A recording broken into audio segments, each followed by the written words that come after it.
Hi, Kinesiology 1018. Welcome to our Chapter 7 lecture on putting together a complete fitness program. So here we're going to go through a couple parts. We'll talk through some of the general ideas of how to create your program, how to design your goals. We'll go into kind of some steps to initiating your plan, starting out your plan, and how to really maintain that plan over some time, and then give you some thoughts, some indicators if you have maybe some special health conditions, and maybe you're starting your exercise program with someone who is younger or older, or maybe you are younger or older than the average college age. These are some other recommendations just to make sure that we can stay safe while we're trying to improve our overall health and wellness. Okay, so let's get going through here. So we'll talk about how to put together a fitness program.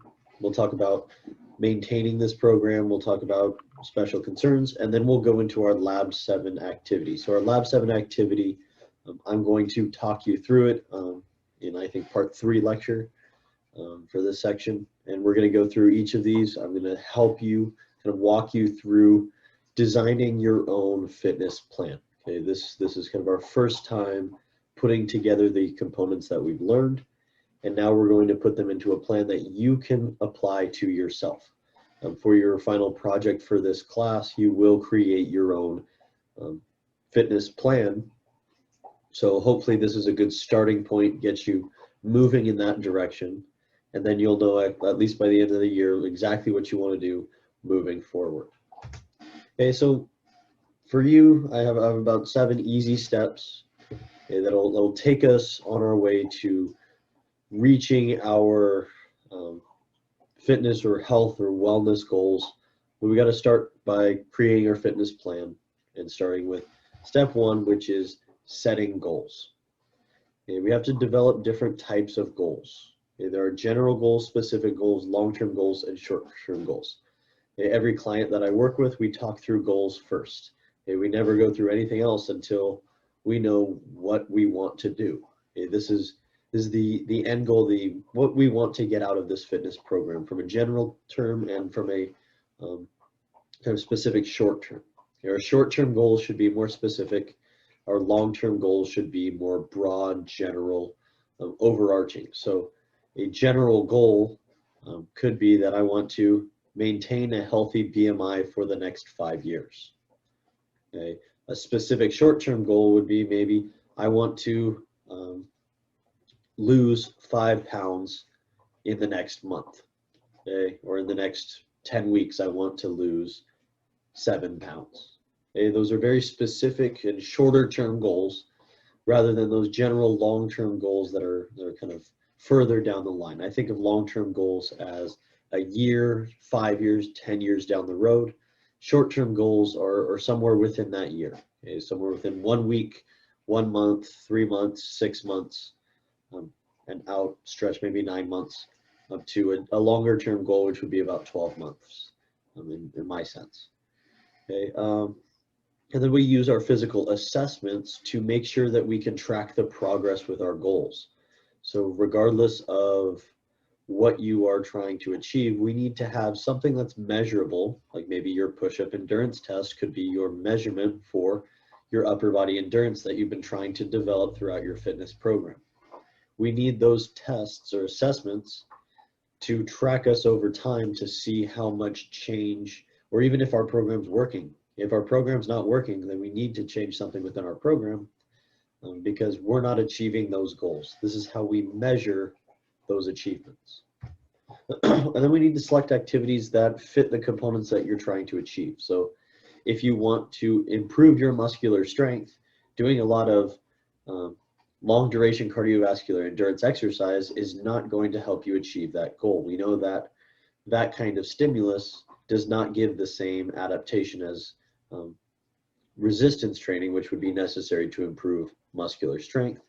You're not going to get into very good cardiovascular endurance shape by just stretching. Okay, we need to make sure that what we do matches the goal that we're trying to achieve. Okay, and I do recommend find some fun and interesting activities that are within your budget because time constraints interests and costs are kind of the big limiting factors when it comes to people starting to exercise and continuing to exercise. If it's too much of a time cost, that's what most people say. I don't have enough time to exercise. Making sure that your exercise fits your available time is a big one. Make sure that it's fun and interesting, because if it's more fun and interesting, you'll make that time. And make it convenient. You will do things that are convenient. You are less likely to do things that are inconvenient. So make exercise convenient to you. If that means right when you wake up, you perform your exercise, or before you go to bed, you perform your exercise, or right at lunchtime, you do your exercise, whatever is convenient for you. Okay, for me personally, I feel that it's more convenient for me to exercise right away in the morning. Okay, it may not be the best time for exercise for performance or for you to get the most out of that training. I'm a little tired in the morning, a little sluggish, but it's more convenient for me to do it then rather than in the end of the day, because if I wait till the end of the day, I might not want to do it at that point, and I might skip that session. So it's more convenient. It fits better for my time schedule if I exercise right in the morning. And then number 3, we need to set up our Fit VP principles. So we need to find out how many days a week we're going to exercise. Is it 1? Is it 2? Is it 3? Is it 4, 5, 6, 7? Okay. We know that our recommendations are about 2 days a week of resistance training, 3 to 5 days a week of cardiovascular endurance training, and another 2 to 3 days a week of flexibility training, and those can be on the same day or not. But I recommend find a frequency that you can stick to. Okay, don't try to shoot for the moon because you think it's the best. Okay, more is not always better. If you're not going to do it, don't plan to do it. So start out with something easy. Maybe it's just Tuesdays and Thursdays. Maybe it's Tuesdays and Thursdays after you watch your Kinesiology 1018 lectures, you do your exercise for 30 minutes to an hour. And that's your schedule. It fits in your time frame. That's perfect. Okay, and then pick an intensity that fits your fitness level and what you're trying to achieve. Okay, find a time frame that fits for you, for your goals, as well as your time constraints. Not everyone can exercise for 2 hours a day. Okay, I know that I'm stuck around 1 hour. Sometimes I'll get an hour and a half, but those are fluttered around doing other things while I'm trying to work out and help other people with other things. It gets a little messy, but find times that fit for you. Okay, if it's just 30 minutes, it's just 30 minutes. If it's just 10 minutes, that 10 minutes over time will add up. Okay, and find the type of exercise that you like and that will coordinate with your goals.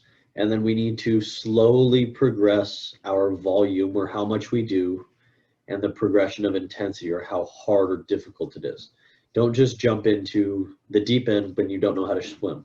If you don't know how to swim, don't jump in the deep end. That's the same with our exercise. If you haven't exercised in the last 2 years, don't go out and run 10 miles. Don't go out and run 5 miles. Maybe go out and walk for 20 minutes. Yeah, that is still aligning with your goals, and it is a progression. It's a starting point. I like to think of it as exercise is like a giant set of stairs. You can't jump to the top step. The top step's your goal. You can't just jump there and skip all the steps in between. You have to take each individual step to get to the very top. So take those first steps. If those first steps are just taking the dog for a walk for 20 minutes, that's still one step further towards your goal of better health and wellness than if you decided, no, I just will not do that today. I'll just hang out today. And so take those steps, and they can be very, very small, but small steps go a long way when we take a lot of small steps. Okay, some recommendations for cardiorespiratory endurance exercise: work up to a frequency of 3 to 5 days a week. If you've never done it before, get 1 to 2 days a week, maybe 3 days a week, every other week. Start somewhere where you can do it. Your goal or your target time should be 20 to 60 minutes. If you only exercise for 10 minutes, that does not make you a bad person. That doesn't mean that you didn't achieve your goal. Okay, it just means that today that wasn't available to you, but you still got those 10 minutes. Okay, so keep working, keep moving yourself forward, even if it's just a little bit, it's still more than nothing.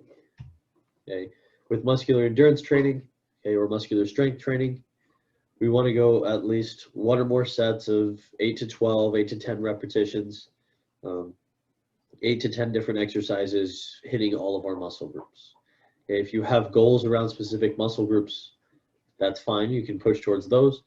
But my general recommendations for strength training or muscular training is push something away from you, push something forward, push something over your head, pull something towards you, pull something down towards your head, do something where you're squatting, something where you're lunging.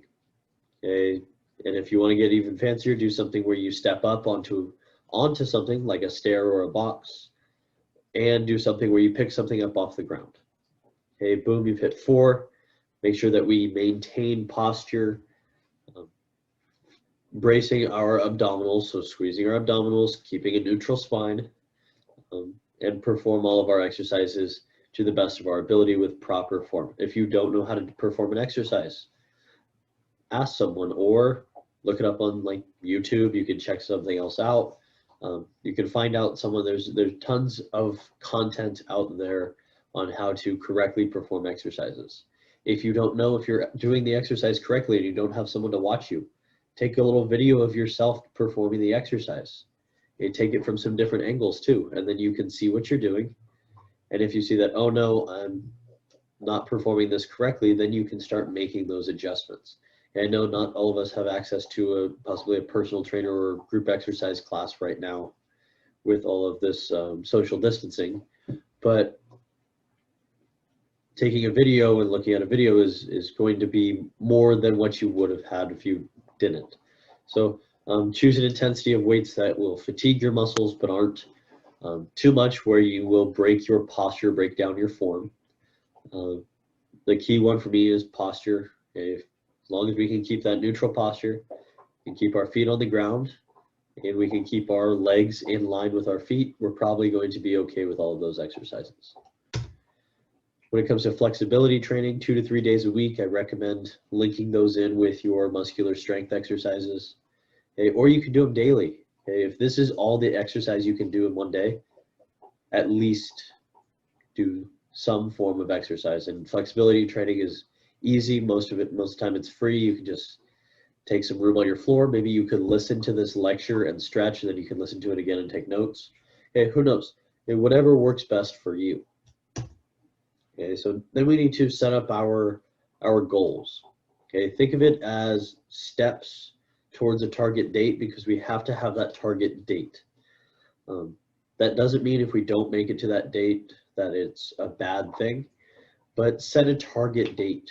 Okay, maybe it's your birthday, maybe it's New Year's, okay, maybe it's Thanksgiving. Okay, pick a general date. Okay, maybe it's October 31st because you want to look great for Halloween, or you want to lose 1 pound by next week. Okay, that's a very specific, say next Monday I want to lose 1 pound. Okay, the next Monday I want to lose another half a pound, another half a pound, another half a pound, another half a pound. Okay, or I want to gain half a pound in the next week. I want to gain half a pound. I want to gain a pound in the next 3 weeks. Okay, whatever your goal is, set a time and then set some mini goals in between to keep you on it. Okay, those mini goals work as kind of like a little reward for you. And so if you hit a mini goal, it's like, boom, yes, we got it, good. Let's move on to the next one. Boom, we got it. Very good. Make sure that these mini goals are achievable mini goals, because you want to set yourself up for success. 100% you want to hit all of your mini goals. So even if it seems trivial, okay, that my mini goal was to exercise 3 days this week, oh, that doesn't sound like much of a goal. That's a huge goal. Okay, and if you hit that goal, boom, give yourself that pat on the back. Maybe that means you get to do something. Maybe give yourself some kind of reward for it. but that should be your goal. You have to hit those goals, and you have to make them achievable or goals that you can hit. And then start reducing your sedentary time as much as possible. Okay, this comes from maybe it's just not sitting down as much. And maybe it's walking around your house. Maybe you clean your house one more time that week. That's more physical activity. And maybe it's you go for a walk. Maybe it's you go out to the store. Maybe it's you go outside and just do something. Maybe you just go and walk around your backyard. And whatever it is that you can do to add some more physical activity, the better. And then keep track of your activities. It's good to have some kind of exercise log. I keep an exercise log. I have exercise logs from years and years past that I can look back to. So keep those logs. Okay? It may be a little bit of time consuming actions at the start, but it does make a big difference later on. Okay? And then develop some tools for monitoring your progress. What tests are you going to use? And then make sure whatever test you choose, you keep performing that test over time. So if it's the push-up test, okay, maybe it's your plank test, maybe it's your 1 mile walk test. As long as the test aligns with your goal, it's a great test for you. And then retest every couple months.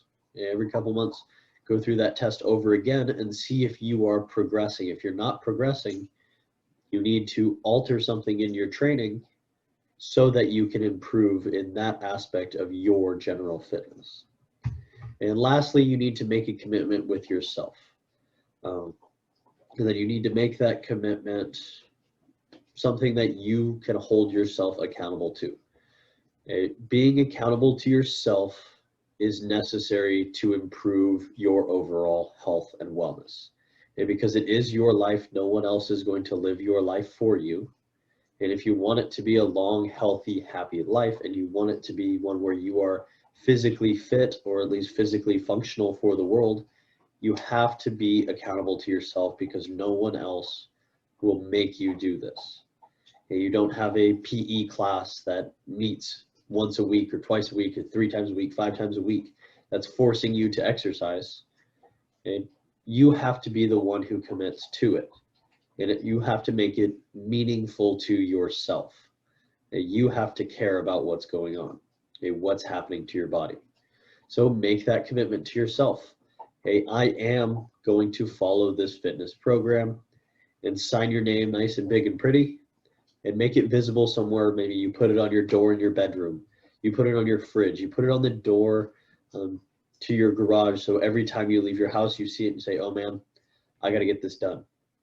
Okay, maybe it's something you see all the time. Maybe you put it next to your computer that says that you're going to do this. Okay, you have to have that self-discipline to follow this exercise program or any exercise program, okay, because no one else will do it for you. Okay? All right, I'll see you for part 2 of creating our fitness plan in a little bit. See you soon.